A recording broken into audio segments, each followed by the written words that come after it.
Welcome to 216, a link to the past randomizer podcast. I am your host, Fear Agent. Double episode week. Today we got Tsigma on the show. Really good conversation with Tsigma coming up, so you don't want to miss that.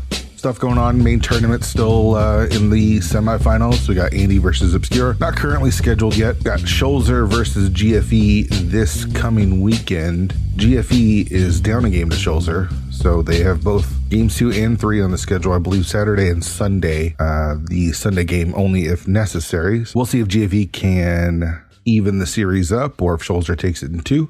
Cross Keys tournament starts next week. July 5th is the last day of registrations, I believe. Currently there's 7 spots still available. So if you want to get in the Cross Keys tournament, gonna get there soon. So not a lot going on community wise. Casual Boots coming up soon as well, but that one's been full for a while, so I think you can get on the waiting list. Trying to figure out what my role is with racing.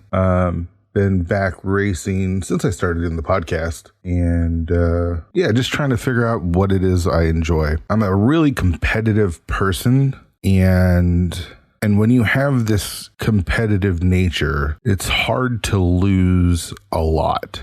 I think the harder part is the last locationing. I think that's the hard part, is when you do a lot of seeds and you end up just last locationing each item of progression. I think that kind of, for me as a competitive player, it wears me down. It wears me down. I'm trying to figure out what it is that I enjoy about playing the game, because the winning actually isn't even it. Like, I don't feel as high when I win as I feel low when I lose, if that makes any sense. So I'm trying to figure out what do I do?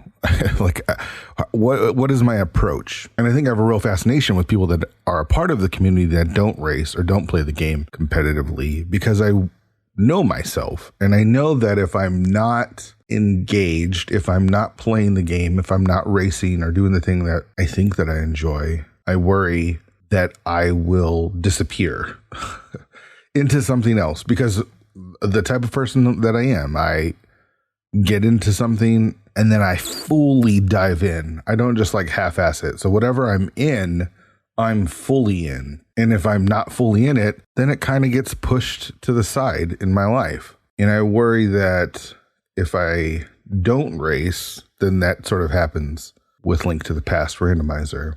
I know there's a lot of people that can just play seeds for fun. I know Ramond does a whole like Age of Cross Keys thing where he just plays like a Cross Keys seed almost daily.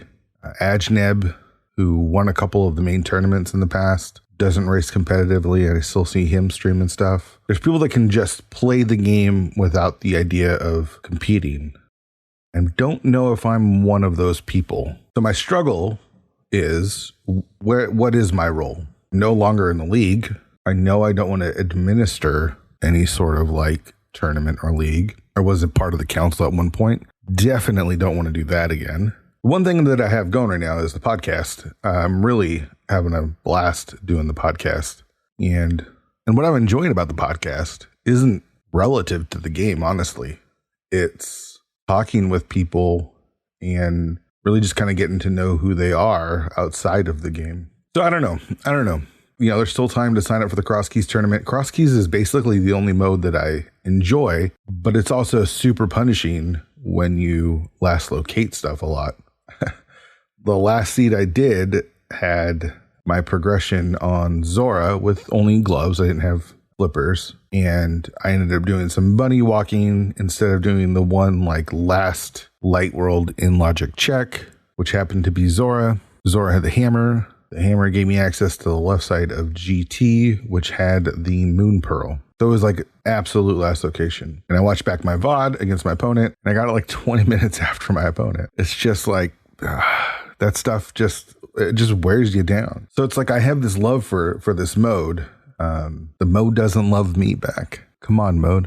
I hate also complaining about seeds and last locationing and stuff. It's easy to find patterns and things that you want to find patterns for. So yeah, just struggling a bit on what my role is with competitive racing, because I'm very competitive. Like, I'm just a very competitive person. It's in my nature. It's in my genes. I can't remove that. And Maybe I've been believing that I'm better than I am. Maybe there's a bit of that. So I pulled up the ladder win percentages, the lifetime win percentages of my friends, the group that I hang out with the most. And so I just wanted to get an idea of what our win percent rate was. So Gamma was the highest, 79%. That's not a surprise. If you see that guy race, he wins 80% of his races. I don't know how that happens, but he does. Shireen's at 71%. Itsu's at 64. GGW's at 68. Wallkicks is at 61. GFE's at 57. I'm at 55. There's so many variables with these numbers that it's not hard fact. We're not all racing the same people. We're not all racing the same modes. There's not even the same amount of races that we're doing. There's an infinite number of variables that can be introduced into this equation. Just a general idea. And I think it kind of captures how I'm feeling a little bit of that. I'm just over 50%. So maybe I just need to get better. Maybe I'm not as good as I think I am. I'm not sure. But I got to figure out what it is that I like about racing. And if it's not racing, then maybe I got to figure out something else. I am really enjoying doing the podcast. But the podcast has almost nothing to do with Link to the Past. Some guests we talk more Link to the Past randomizer than others. I enjoy the community. I think that's where I'm at right now, is just enjoying the community. I have this desire to race and this desire to be better, but I just haven't reached that. So I don't know. We'll see where it goes from here. I'm not sure if I'm doing the Cross Keys tournament or not. We'll see. I got a couple of days to decide. Maybe I'll flip a coin. The one thing I am sure of, though, is today's guest, and that's Tsigma. Tsigma and I go back a while, and we're going to get into our history, and we're going to talk about the league, and we're going to talk about him taking over the league and if he was upset when I left and those kind of things. We'll answer those questions in this conversation. I learned some stuff about Tsigma that I didn't know, and he's one of my closest friends in the community. So I find that quite interesting. I hope we talk a lot of league, and I hope you find that stuff interesting, or as interesting as I do, because I really like the behind the scenes stuff. And it was fun to just talk with Tsigma because, one, he is my friend, and two, he doesn't do this. He's not streaming. He's not putting himself out there in a way that's like, look at me. That's just not in his nature. So the fact that I get to shine a little bit of light on him is pretty cool. Tsigma's just a really good dude and the person I trust the most in the community. And I think we have a really fun conversation. So let's just get into it. Hello, Period. Hello. So here's Tsigma. I know how much you love the spotlight. So I'm very excited to put you in this awkward position of having to talk about yourself for the next 45 minutes to an hour. But we're going to do it. And honestly, I was a little surprised you even agreed to do it. I knew that I could ask a bunch of friends and they would say yes, but I wasn't quite sure where Tsigma was going to land on this one. Well, I can't say no to fear. That's true. I have for some reason I got my hook in you, and so I knew that I could get it out. But you're one of my favorite people, so and you're so behind the scenes. So much of what you do is unseen that I was excited to kind of shine a light on you as best as I could, which I feel like I've always tried to do. So much of the league is. Was fear. Hey, it's Fear's league, but the league doesn't happen without Tsigma, for sure. Especially with how successful the league became too. That's not me.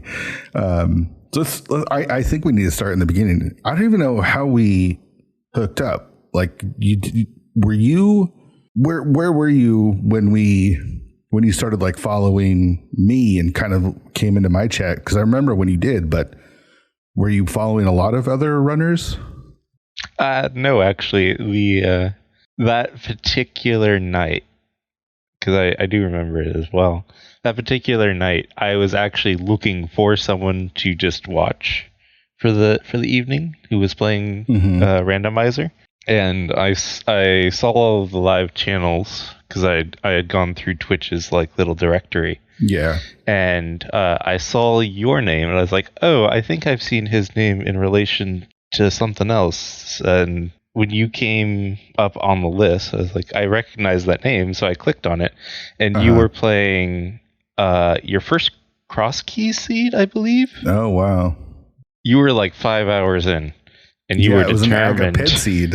I'll never forget that because friggin' agaped seed for my first cross key seed. I was like so hesitant to ever jump into cross keys, and then the first one, of course, is an agaped seed. But but you were determined to finish it, and I think I hung out for like an hour, and then you finished the seed, and then I followed you, and then I started hanging out whenever you were on stream because you streamed at the kind of hours that I live at.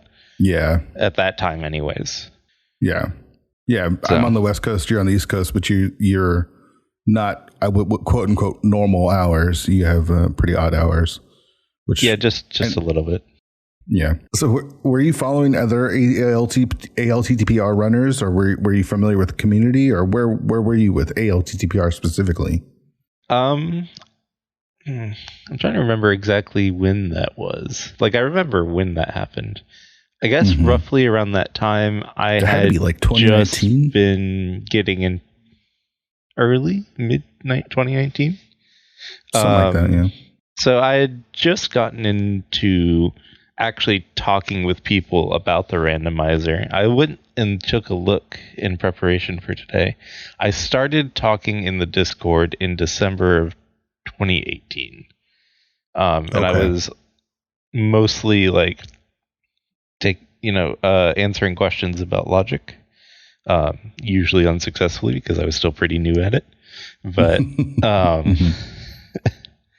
I was probably watching a lot of Andy at that time. Yeah, which is probably not a surprise. Yeah. I'm pretty sure I saw Andy's run at AGDQ 2018 versus Christos. Yeah, that was my first. Which is, as I say, it's a lot of people's story. 2018 was a big year for Rando. Yeah, it really was. Yeah. But I probably joined the Discord several months before that. I could check, but I am always very shy, so I didn't probably start talking until I was confident into I was pretty sure what I was talking about.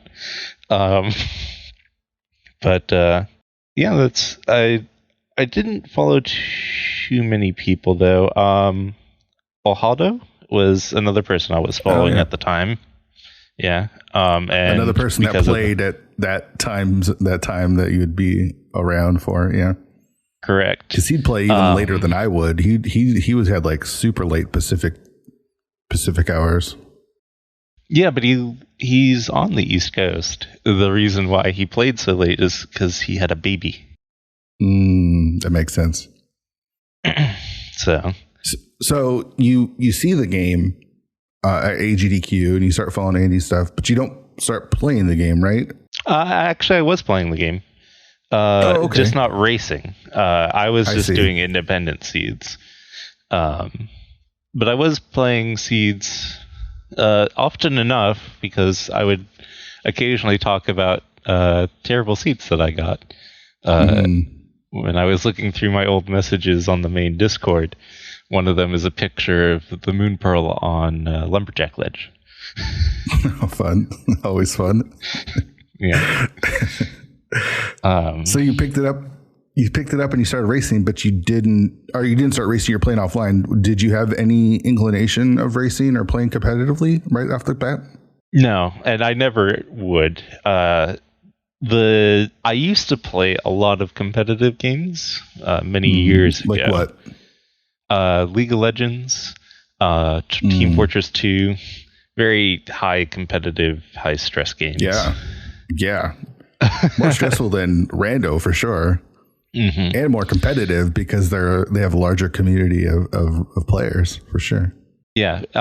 But I didn't like the person who I was when I was playing those kinds of games. Yeah. And I definitely made a conscious decision to not play competitive games anymore. Yeah. And Smart. Rando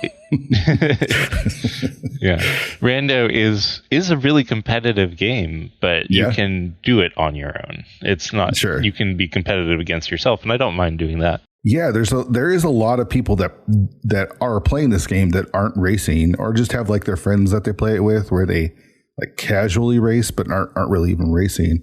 And that's just, for some reason, for me, a mindset that I've never really been able to wrap my head around. And maybe it's just the competitive nature that I have in myself, where it's like I have a hard time playing the game just by myself, but I wish that I could be like I wish I could be like you, where I just like load up a seed and have fun and play it against myself. I don't know what that is. Well, I was to say it's different strokes for different folks, I suppose. Sure.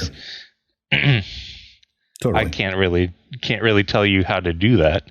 But no, yeah, I'm not asking you how to. Tsigma, change me, please. I need you to change me. No, let's go. Let's take it back. What's your history with Link to the Past? So unlike probably a lot of people you'll talk to, I didn't play Link to the Past as a kid. I did play it as a teenager, but the Game Boy Advanced version. Yuck. Yeah, well, yeah. You gotta do what you gotta do, yeah. Yeah, I didn't have a Super Nintendo when I was a kid. Okay. We went straight from the NES. My dad had an NES, and then, like, I don't remember exactly how old I was, 8 or 9. We got a Nintendo 64. Oh. But there was never an SNES in my house, so I never had the opportunity. But I did play the GBA version. And then when emulators started to become popular in the early to mid 2000s, I played the terrible one, which is the SNES. Had that installed on my computer, but I played all the Super Nintendo games. So, well, obviously not all of them, but all of the important ones. Many. Yeah, there's a ton of Super Nintendo and Nintendo games for sure. So do you have a nostalgia for Zelda? Because did you go from were you playing like the original Zelda to Ocarina of Time? Or absolutely. I've played every Zelda game. Okay. Yeah, my dad was a big fan of the original Legend of Zelda. We had the gold cartridge and everything. Of course, yeah. And I played Ocarina of Time, was my first real Zelda. Because that was my first thing. Majora's Mask is my favorite.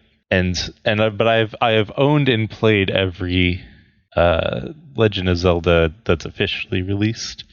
I don't count the CDIs. Some people would, sure. But it is technically right. But yeah, Zelda is probably one of the most important things in my life. I mean, my wallet is a Majora's Mask wallet. Awesome. It's got the map of Termina on it, and hanging up right in front of me is it's a parody of the Japanese tsunami painting, but it has Wind Waker Link. Awesome. And I've seen that. That's so good. So, what was it about Majora's Mask that made it your favorite? Well, it was, at least in my opinion, it's definitely a lot better than Ocarina of Time. It has much more character and much more soul. So it was the first game I played that really kind of had complex emotions attached to it. Yeah. It's dark, man. It's a dark game. It is a very dark game. But it's also like a kind of hopeful game, but there is kind of the ideas as well as like life goes on, and I think like the main takeaway of the ending is it's not always all about you. Right. Yeah. So, it's an interesting game. I feel like so you were playing this as a kid, and you go from Ocarina of Time obviously to Majora's Mask, but were you immediately hooked to Majora's Mask? Because I had a hard time even as a young adult playing through those games. They were tough. I think once I got my head wrapped around the time mechanic, which I think probably took young me at least 2 or 3 solid tries. Sure. It definitely like grasped me. That's also where my interest in speedrunning started. Like, okay. Because to young me, the idea was how few cycles can I do this in? How few days can I beat Majora's Mask in? Yeah. So did you look into because I don't even know what speedrunning was like in the early 2000s, or if there even was much of a community for it or a way to like record it? Or was it just more of the idea of trying to do it fast? Yeah, it was the idea of it, really. I wasn't aware of the speedrunning scene until I hit college. So that'd be 2007. Okay. And that was the glory days of SDA, Speed Demos Archive. Oh, right. I totally forgot about that site. Yeah. Yeah. A friend of mine in college introduced me to the idea of speed, like actually people recording their speed runnings, and we would watch SDA stuff. Because even in 2007, it was hard to. It's not like you could just go buy an Elgato like they have now or different screen captures. A lot of it was like recording it on camera, pointing it at your TV, wasn't it? Yeah, stuff like that. Or emulators were already a thing then. Oh, right, emulation. Yeah, that makes sense. But it wasn't as good as it is now, of course. Sure. But as long as there's been a signal, there's always been a way to capture it. That's true. That's true. Most of the SDA recordings, because this was even before YouTube, you would actually physically download a flash video usually, and watch it. Were pretty crappy. It was a very terrible time for speedrunning. It's so weird to think that there's going to be a whole generation of people that aren't familiar with Flash video at all. And I think they might even be around now. I mean, it feels like Flash has been gone for a while, but in those early aughts, even into the teens, it felt like Flash was the way to encode video for a long time. So yeah. I mean, YouTube used to run on Flash. Yeah, that's right. That's right. So you're playing Majora's Mask. What other games were you playing, or were you just a Nintendo junkie? Mostly a Nintendo junkie. We didn't have a whole lot growing up, so having just the one console was pretty much my destiny. We only ever had Nintendo. My neighbor had a PlayStation, and we would occasionally play PlayStation games, but nothing ever like really stuck out to me. It was always Mario, Zelda, Metroid. Metroid here would be Metroid Prime. Was my first Metroid game. Was that GameCube? That was GameCube, correct? Yeah.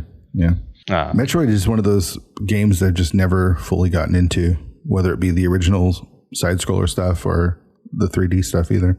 I hear it's good, but maybe not just for me. It's different. Like it's its own genre. It's why they call it Metroidvania. Right. So I imagine at some point you make the leap to computer games if you get into like League of Legends and what was it, Team Fortress and stuff. Yeah, once I got my first computer. Sorry. Yeah, basically getting my first real computer is when I started playing games, on the computer. Technically, I guess the first PC game that I really played, not including like crappy DOS games that we had for way back in the day, would have been Portal and Team Fortress 2. I got the orange box. That was the first game I ever purchased for myself. Was the orange box. So I had Portal, Team Fortress 2, and Half-Life. Yeah. And I played a lot of Half-Life and a lot of Half-Life 2, and then eventually jumped into Counter-Strike. It was kind of like my computer gaming days. But so was it Team Fortress then that kind of hooked you? Actually, it was Portal. Love puzzle games. Yeah. But Team Fortress 2 has a lot more of the replayability factor. But it didn't really hook me that much, but League of Legends is probably what got its claws into me, and that's when I became a competitive gamer, because it was a game I played with my friends at college. Yeah. So, we would, team up and play, and we played all the time. Probably to the detriment of our... Sorry. Yeah, you're playing it so much that you realized that you had to stop playing it? Is that kind of how it was? I'm guessing this was over a decent amount of time. About 5 years, yeah. Yeah. Yeah, well, it was not only is it like I played it way too much, but like I'm a very angry person when I play competitive games. Even when you win? Even when I win. Oh, wow. Because it could always be better. There's always right. mistakes to fix. So, which is the funny because I would normally play like a supportish role. Oh, that is funny. Because competitive gaming Sigma is not the Sigma that I know or have seen before. Because you our connection was rando, and we've never played competitive rando. So it's interesting that there was this side of you that I've never seen. That was ultra competitive. Yeah, but he's long dead now. Probably for the best, right? Like, yeah, you're better off for it. Yeah. I mean, it's a lot of stress for no reason, and it's definitely just not worth it. At least for me, like, I get really stressed out and really angry, and it's not a great person to be around. That's for sure. And then the whole point was, yeah, I understand. I'm supposed to be having fun, enjoying my games. So that's why it's almost like you're describing my life right now. We're trying to figure out why I'm playing rando. Oh, man. So when do you start getting into watching speedruns, or was it GDQ, or was it something else that kind of... Well, as I talked about SDA way back in the day. Right. Yeah. Did that translate over into Twitch? Like, what do you remember first jumping into Twitch? Was it when it was still Justin TV, or? Yeah, my account is older than Twitch itself. Nice. It is a Justin TV account. But I didn't keep up with it. Like, when I didn't have anyone really to talk to, and I was too shy to talk in chat rooms. I more or less fell off Twitch. So there's a long period of time where I'm not doing anything, at least related to speed running. And then it was GDQ that got me back into it. Yeah. Specifically, it was 2018 SGDQ. And then after I discovered that, I went back and watched the stuff, the backlog. Yeah. Which is where I spied the Andy versus Christos match. Oh, right, from AGDQ 2018, sure. And then because I know you've actually gone to GDQs, right? Like just the last one that was in person. Right. So you start going into them, and then of course COVID hits, and you never get to go again. Like, oh, this is gonna be a lot of fun to go to annual AGDQ or SGDQ, and then COVID happens, of course. So you found it, I guess, on Twitch. You're browsing through Twitch and come across I feel like a lot of us have this story of like, oh, GDQ is happening, and somehow found it. Yeah, it was actually YouTube. YouTube videos. I was randomly recommended a GDQ run for something. I don't even remember. And then I consumed all of their YouTube channel. Which is a lot. That's a lot of hours of YouTube for sure. It was a lot less back then, though. Sure. It's 4 years ago, so that's at least 10, 12 marathons ago. Sure. There was a lot less going on. Though. There's still a lot there. I watched smaller scale. Yeah. And then made it a habit of watching every year. Sorry. Yeah.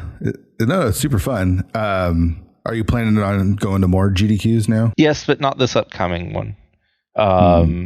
It's a little bit smaller, and I want to see how they're going to do. Sure. How they handle everything. Yeah. Yeah, how they're going to do everything. And, a lot of the people that I'd want to see this time aren't going to be there either. So it would just be a trip for myself, and that's not great. Yeah. All right. So you're into speed runnings, you're watching GDQs, you're fully into it. You're watching Andy because everyone is watching Andy. I feel like he's obviously the huge introduction into the game. You're playing Seeds Offline. What's your first step into more than just a viewer? Well, again, it was you. You obviously recall this is the idea of this particular line of questioning, but I was in your chat. I don't remember. You don't remember? I don't remember. No. We were in your chat, and I was in your chat a lot, and we were talking a lot. You made me a mod of your channel because I was there all the time. And then League Season 2 came around, and you were like, I don't expect you to do this, but do you want to come be a mod for the League? I was like, well, I don't know what I'm going to do, but I'll come anyways, and I hope you'll give me direction on things that I need to do, because I have no idea what we need to do here. I think I didn't know what you needed to do. I think that was the big question. It was like, what do mods do? And I'm like, I don't know. We'll figure it out, I guess. And then I just kind of hung around in the Discord for a bit while you were in the planning stages. Mm-hmm. Of course, it was just you then for Season 2. You had a bunch of mods, but there was no other admins. Yeah. And then you were, you set the 32 team cap, and then it filled up in like less than 5 seconds. And you just thinking about it, it's so dumb. It's like, let's go to 64 teams. Yeah. And we had a discussion about that, like going to the 64, and I was like, there's absolutely no way that we can keep track of 64 teams on a spreadsheet. Yeah. Which was your plan. And it's like, well, you're like, well, how could we do it better? I was like, a database. And my mind just exploded. I was like, what is going on? That concept was totally out of there, because there was a website for Season 1. And there was a website already for Season 2. Yeah. You were planning on entering everything manually. I mean, that's the only way I knew how to do it. Like a chump. Yeah, totally. 100%. So, and I was like, I would, originally I didn't even know there was a website. All I had known was that there was, I was going to do a database, and that we'd keep track of it. And I was thinking of ways of allowing people to look at it. And then you were like, I already have a website. I was like, oh, I can attach the database to the website, and all the information can be updated automatically. And you were like, that sounds cool. And that started our entire League project. Yeah, which has continued to grow ever since. So that first website that we worked on was a WordPress site. WordPress site, yep. Which was a headache, a mess, to say the least, right? Like, yeah, it was a WordPress site on some dinky little host. Yeah. That I'd never heard of until that point. Sure. So you took it upon yourself to help, because so I bring you in as a mod, and we all have our own skills. My skills are more on the artistic, creative side, not so much on the programming. How does this actually work side? And I felt like you were the super complement to what I was trying to do, and I felt like early on I was almost limiting you into what you could bring. I mean, this isn't meant as like a disparaging remark, but technically that's correct, because we were limiting ourselves to WordPress on this host. I worked around it as much as I could. The first rewrite we did between Season 2 and Season 3, all I did was like more integrate it into WordPress. I think you remember Season 3, we had tags then. So you could just put in a tag and it would pull database information, which I thought was really cool at the time. But it was still limiting. There was only so much we could do with that. Yeah. But it seemed so out of my scope even to think of doing something where we, it was built from the ground up. So between Season 2 and Season 3, things changed big time with the League, bringing on 4 other admins, and you were agreed to be one of those admins. Yes, the one season that I was an admin, which was Season 3. Yeah. So we built that site. Did we stay with the WordPress site for Season 3 then? Yes, Season 3 was a WordPress site. Um, it was a lot more advanced because I had learned kind of how to make stuff inside WordPress. So that's when we had made the tags and stuff. Right. And then we had the open for season 3. So I must have done something. I don't even remember at this point. Was there any hesitation to join as an admin or just to stay as a mod? What was your thought process when I asked you to make the leap? Well, I mean, at that point, like, I was all in already. I mean, I was already working on the site. I had access to the back end stuff. Like, I basically was keeping track of all of the league's data. So I thought to myself, when you asked, I was like, I have to do this because this is the kind of access an admin would have. Right. But I liked working with you, and I like working with all of the admins, and I love the league. I mean, the league isn't for me, like, and I don't make the league happen. I know that you will say that, and all of the admins say that the league only happens because of me, but all I do is facilitate the league. The league happens because there are people who want to play in the league and want to run the league. Yes. I mean, a tournament happens because there's players and there's someone that puts the tournament together, right? Like, that's the essential core of what a tournament is. And I mean, you and I have been around long enough to see how tournaments have ran, and there's been some good ones and there's been some bad ones. And I take a lot of pride in how the league was ran, because I felt like obviously I'm super biased, so I'm going to say this, but it ran really successfully.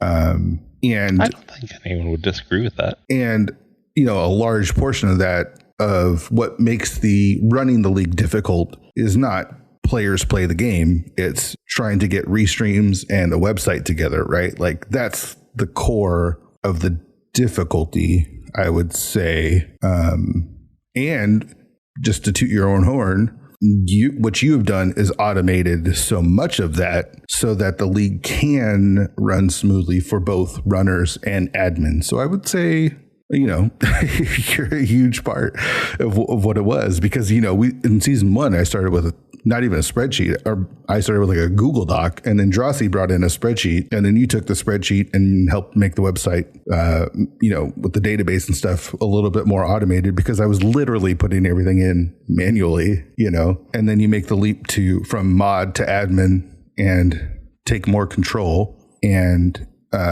season 4, you built the league website as it is currently, which is like just a phenomenal website. It's way beyond the scope of what the community even deserves, really.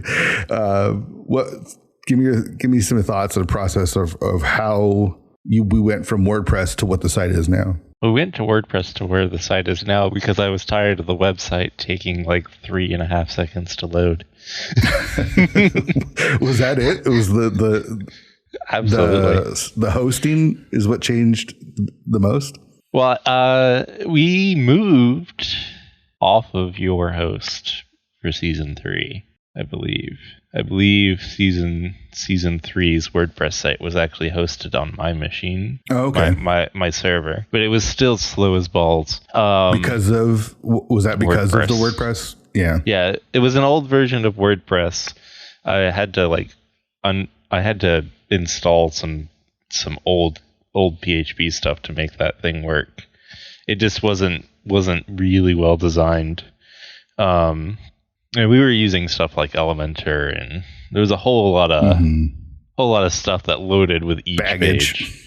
Yeah.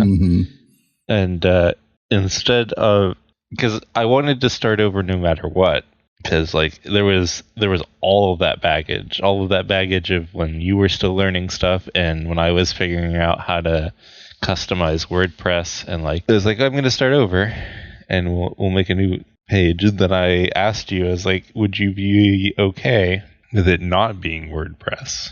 And then you were like, well, what would it be? It would be something that I would write instead of our own or instead of a basic content management system like WordPress or there's a ton of them now. Like it just feels like there's a million different site builders that you could just kind of I was run thinking on. of like Squarespace and stuff like that. Yeah, but I've been listening to a lot of podcasts recently, so Squarespace is the common 10% off for your first order, first month, or whatever. Yeah, exactly. But so that was our entire conversation about it, and you were like, I was like, the only thing that'll be really different, I guess, for you is like you're gonna have to write actual CSS, which you did great on. Your CSS is fantastic. I mean, it worked, I guess. I did clean it up a little bit. I won't lie. But I mean, I'm not a coder at all. Yeah. I mean, but you are a designer, and like the entire look of the current league site is your design. Like. I may make it work, but you make it pretty, and pretty is what counts. That's what made it. Yeah, I think that's what made our partnership work, is we complemented each other pretty well. Was it season 3 that you stopped being an admin, or was it at the end of season 3? I was an admin for the entirety of season 3, and then season 4 we brought on Amaranth, as you recall. Right. And when she came on, that made an odd number, not an odd number, an even number of admins. And we wanted an odd number. And you were asking, should we bring on someone else? And I was like, I'd rather just step down. Season 3 was a really rough season for me. And, I don't think the admin role suits me, like, as far as administration goes. I much better am I in the facilitator role, which is what I took for season 4. Yeah. So season 3 was rough for you. Are you talking about stuff inside the league, stuff personally, or was it a combination of all of it? Or I won't lie, it was mostly stuff in the league. Like, very stressful running a tournament. I don't have to tell you that, but for the listeners, it's real tough running a tournament, and it's easy when you are just a player in the tournament to be like, this is how it should be, this is what I would do, etc., etc. What you don't understand when you only play in them is all of you say that. All of you have opinions. All of you have complaints. All of you come to us in DMs and talk. Right. And we can't please everyone, and you definitely can't give in to every little demand. But I was having a lot of trouble sleeping during that season because I was just so worried things would go wrong while I was asleep, and I'd have to wake up and deal with that stuff and not be in a good position to do that. In fact, there was one point where I was driving somewhere. I don't remember. Was I driving to? I was driving to my grandfather's funeral. Oh, and there was a problem. And I pulled over on the side of the road and called the only other person who has direct access to the actual back end, which is my friend, a good friend of mine.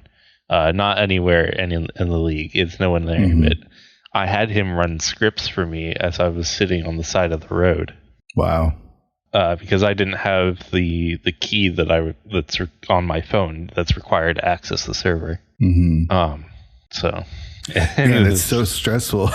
just hearing you talk about it is bringing back the stress of running the whole thing. Yeah, it's a thing. Yeah, and I think a mistake that we made was running season 2 and season 3 within the same calendar year as well. Yeah, I mean the league site wasn't ready. So it was a crazy time. I mean, I wouldn't trade it for anything. Like, I have so many good friends now from this stuff, and the stress has been worth it in the end. But I can't condone. I can't recommend anyone run a tournament. Especially when the league grew as much as it did in the from season 1 to 2, and 2 to 3, and 3 to 4. It just the league continues to grow, and you talk about the stress of trying to please everyone, right? when I first created the league, it was kind of like, oh, this is going to be like a fun, casual way to play with my friends. Co-op, that's kind of the goal of what I wanted to do. Is I just wanted to play co-op with buds. And then it grows and it grows and it grows. And now you don't know a lot of the people that are in the league, and everyone has got different opinions on what it should be. And it kind of escapes its original intent of, like what it was created for. But it is what it is, right? Like it's its own organic living thing. It's just, I never imagined it would take on the life that it did. So you step away from admin and move to a role that you're more comfortable with. Was season 4 less stressful then, even though we built the entire site from scratch? No, absolutely not. I made a mistake. I mean, it wasn't a mistake to step down from admin. I had less things to do, which was good, but it was certainly not any less stressful. I was constantly fixing things, little things here and there. Especially when the site went live, right? Like we get registration and we got to make sure everything works. There's a lot of moving pieces into it all. And it's a 2-man job, really. It's like more of like a 1.5-man job, as I was just trying to, make it shiny on the outside, but I couldn't really help you with any of the back end stuff. Yeah, which is fine. Like, I don't mind doing it all myself as far as like that stuff. Mostly because, like, if I release control of part of the site to someone else, like they develop it instead of me, like I've had no shortage of offers of people asking to help. But like, if I don't know how every part of this works, everyone's going to turn to me to fix things, even if I didn't write it. Right. So like, and we did see that a bit in season 4, because we brought on Oro to work on the restream stuff. And you should remember, you may not, you remember people ask me about the restream stuff, and I was like, I don't know, you have to talk to Oro. Right. Right. Like, I can't help you here. But Oro was great, and I worked with them quite a bit to get the league restream stuff going. So and it's fantastic. The stuff he did is fantastic. And it should hopefully get better this year. I do need to talk with them about that eventually. But I will, we are now going through what I swore I would never do, which is the 4th iteration of the league site. Oh, man. Yeah. But every league iteration has had a particular goal in mind. The first iteration, of course, was I'm not going to be entering numbers on a spreadsheet. And then the second one was we need to make this bigger and better. I think a lot of the work for season 3's league site was just supporting the open. If I remember correctly, the way we ended up doing it, we just duplicated all of the website and then put it in its own folder for open. I think that's what we did. Yeah, that makes sense. That sounds like something I would do. Yeah. Because it was still in WordPress. Yeah, that's right. Yeah. And then the main goal for season 4 was, I'm tired of it being slow, and I'm tired of having to work around all of this nonsense, so I'm just going to make it myself. Yep. And now, the purpose of season 5's rewrite is I want to stop being pinged. Oh, smart. That makes a lot of sense. Yeah. So for our lovely players, not much will look different. There might be some changes on like the forms for like when you add your logo and stuff, but not much will change. If anything changes for season 5, it'll be at Fear's discretion, like color changes and stuff. But But as far as the overall look and feel, I'm very happy with how the league site looks for normal people, people who are not our admins and our mods. Mm-hmm.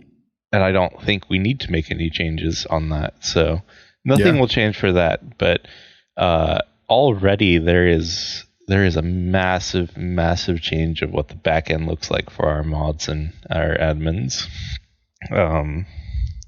I've been working on that for the past 3 weeks.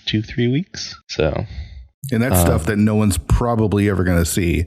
So for the most part, Season 5 site will look the same, right? Yeah.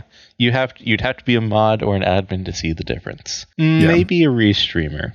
I may do some work with the restreams, make them even better. They're excellent as they are. So let's talk a little bit about Season 5, because it's the first season where there's no fear. I'm not there. So what does Season 5 look like for Tsigma? You're not back as an admin, right? You're still correct. Right. There are only 4 admins, which means that our conversation about that last time when we brought in a 6th admin seems a little moot. So yeah, I guess we could tell everyone listening kind of what happened when you left, which is you gave the league to me as opposed to anyone else. Yes. If anyone had been paying attention, they could have figured them out themselves. But after the season, nobody cares. So right. Yeah, server's dead for the most part right now, so you don't know who's gonna, except for off topic. Off topic is always alive and well on the league Discord. Yeah, well, that's all thanks to Yoinker's wife. Totally. But I own all of the league now, basically. The domain is in my name. Of course, I have all the data on my servers, and I am the owner of the Discord itself. Yep. So I guess we basically kind of said that I am continuing the sport metaphor that the entire league is based out of. I'm the owner of the league. Right. And owners don't do jack. Well, it depends on the owner, but yes, for the most part, they just pay the bills and have everyone else do the work. But so you don't go, you're not a part of the planning of what Season 5 is going to look like. Is that correct? So I'm not going to be able to get any information from you as to what Season 5 will look like. I am a little bit. I sit in on the meetings. I offer my opinions on things, as invaluable as they may or may not be. I don't play this game very much. Right. I don't. I definitely don't play things like cross keys. In fact, the last time I played a seed was Easter. The Easter, the April Fools, the April Fools festive. I pretty much only play the festives anymore. So I don't play this game. But I don't play this game. I shouldn't have an opinion, and my opinion shouldn't matter. I don't play this game. I watch it, but like not in the way like say Drosy watches it. And then the other 3 league admins, of course, are all players. I mean, there's Dante, of course, and Relkin, both high skilled players, and Amrith is on her way to being a high skilled player. So it's their opinions are much more valuable on what's fun and what people want to play. And that's primarily the admin's work, at least right now, is what are we going to figuring out what it is. So I don't know if I should say this, but this will be when this comes out, this should be much closer to the start of League.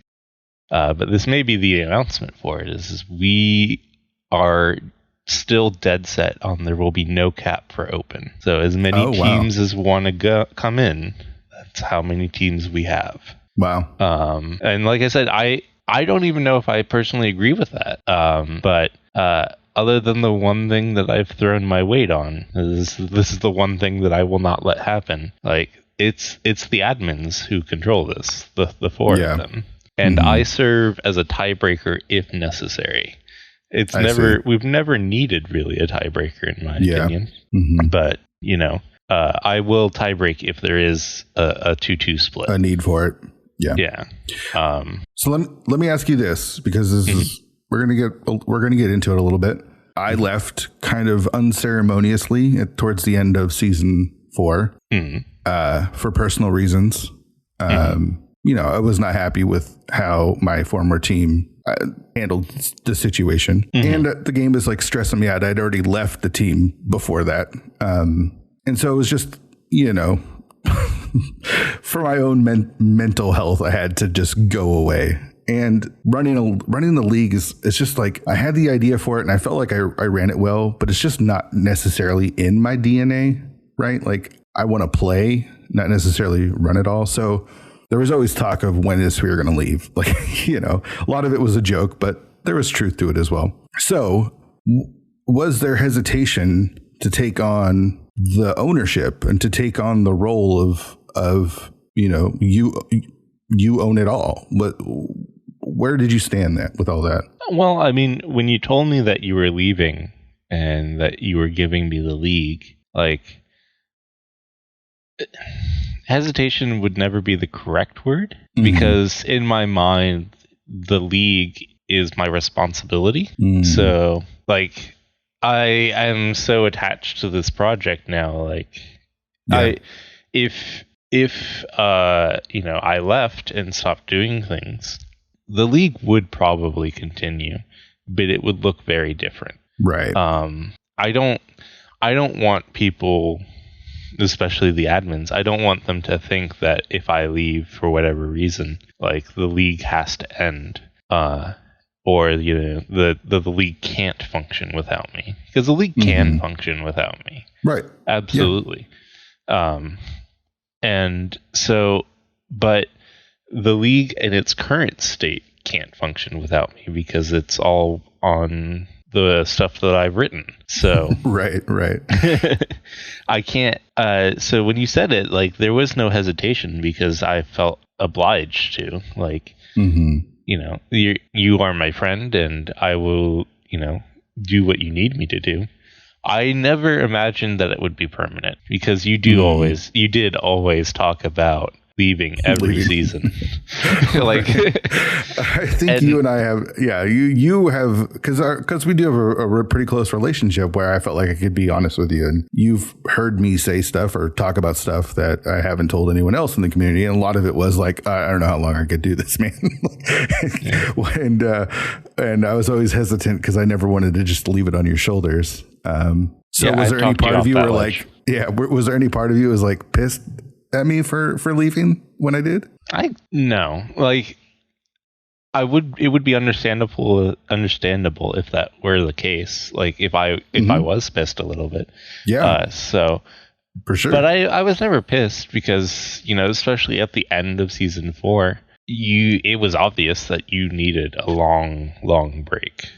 Yeah. So, like, and then everything that had happened at the end of the season 4, like, there was no talking you back from that time. So, which is why I didn't really try. I didn't expect it to be forever, but I did think that you did need a break. So, and it still may not be forever.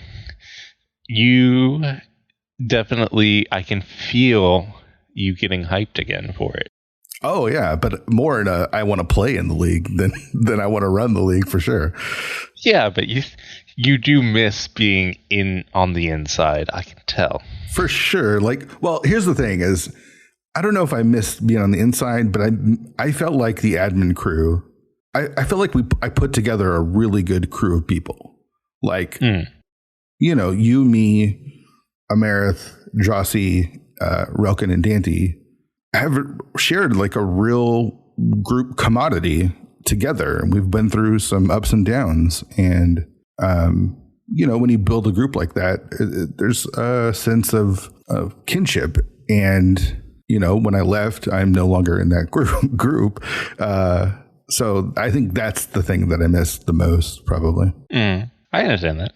But running the league, no, I don't. I mean, I don't want to help make decisions. Whatever you guys want to do for modes, I'm glad to sit in the gallery box and bitch and complain that my favorite mode is not being run in season 5, and get to fill out the feedback form and tell you guys how terrible you did. But the only thing you need to be worried about for that is if your favorite mode is pilot spoiler.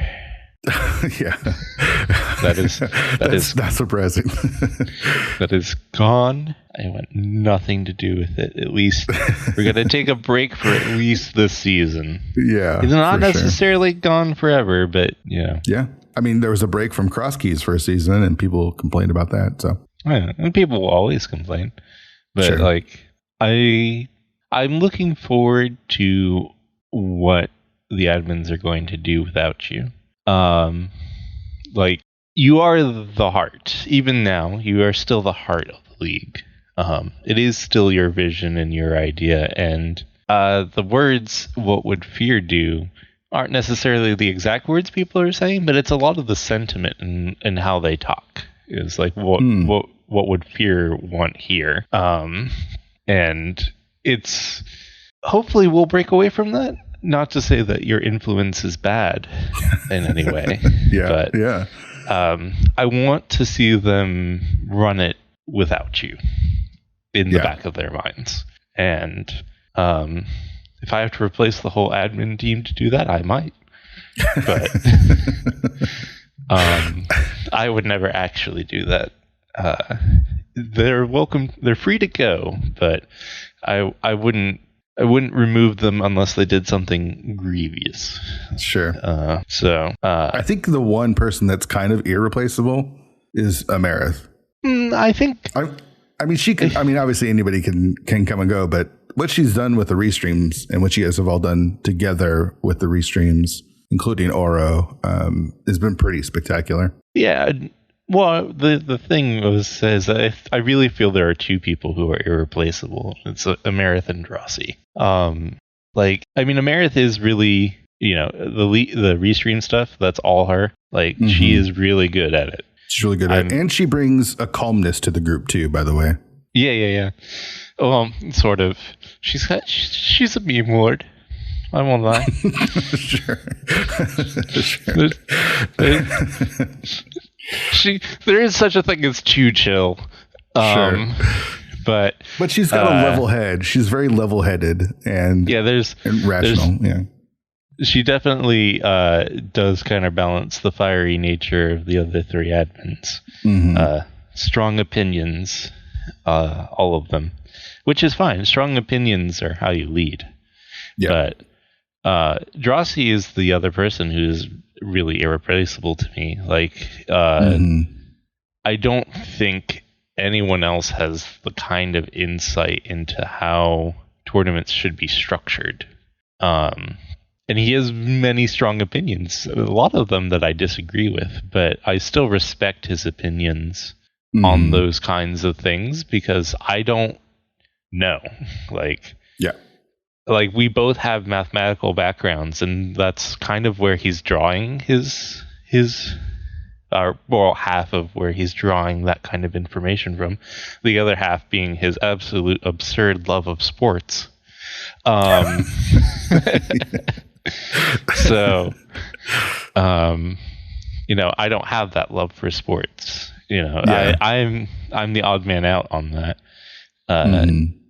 I mean, Amarith doesn't like sports either, but like the rest of our admins, you and you formerly, and then Drossi, Relkin, and Dante, all of you like talk about sports all the time.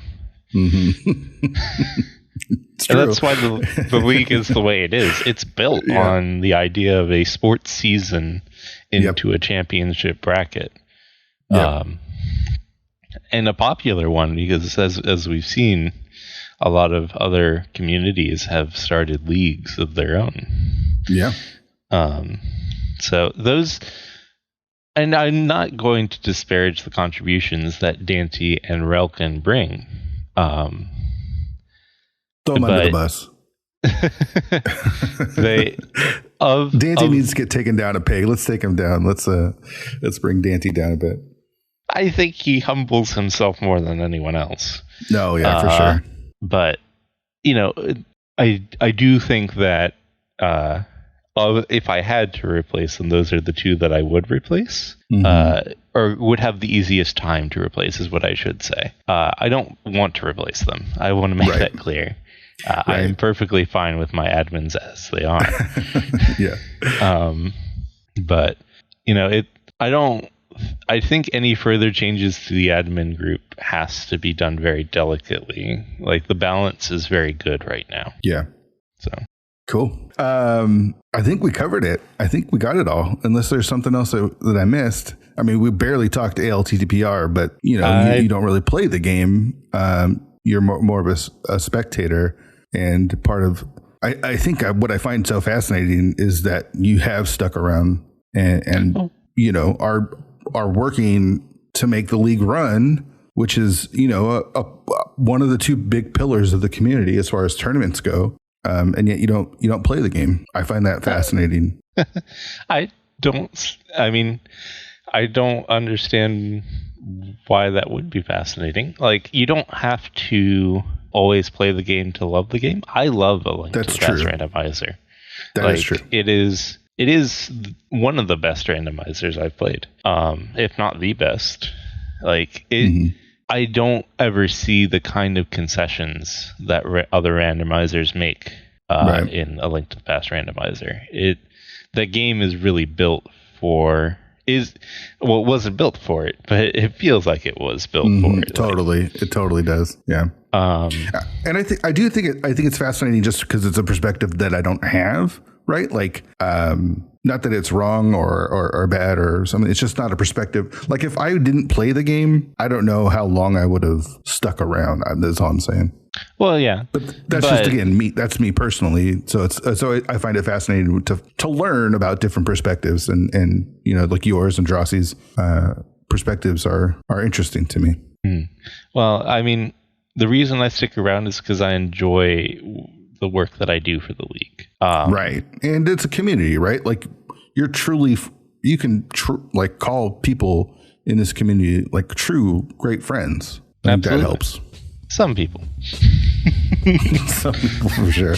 All right, Tsigma, thanks for hanging out, man. Well, thank you for having me. Man, I loved having Tsigma on the show. I really just like talking with the guy. Like, we spend a decent amount of time chatting together, especially when we're doing big projects like the league website, which took up a lot of our conversation here. Sigma's the kind of guy that would just like drop everything to help you out. I can't say thank you enough to Tsigma for all that he's done for me and for the league and for the community. So getting to record with Tsigma meant a lot to me. I really enjoyed just talking with that guy, and I hope you enjoyed it as well. Talked a lot of league stuff. So again, I'm always worried about talking about that stuff, if people will actually find that interesting or not. So I hope you're enjoying the show. If you can, leave us a review wherever you are listening to the show, either Apple or Spotify or Overcast or wherever. Join the Discord, having fun with that as well. Subscribe to the show wherever you can. 216pod.com is the place to be. Tell your friends, help me get the show out there. The download count is going up, the subscriber count is going up, so that's always cool. We'll be back next week, Monday, with homemade beer. And this is a really good one because there's a lot I didn't know about beer, and it's fun. It's a fun conversation. So yeah, come back on Monday for homemade beer. So again, I hope you're really enjoying the show. Let me know what you think. Let me know if you have any questions.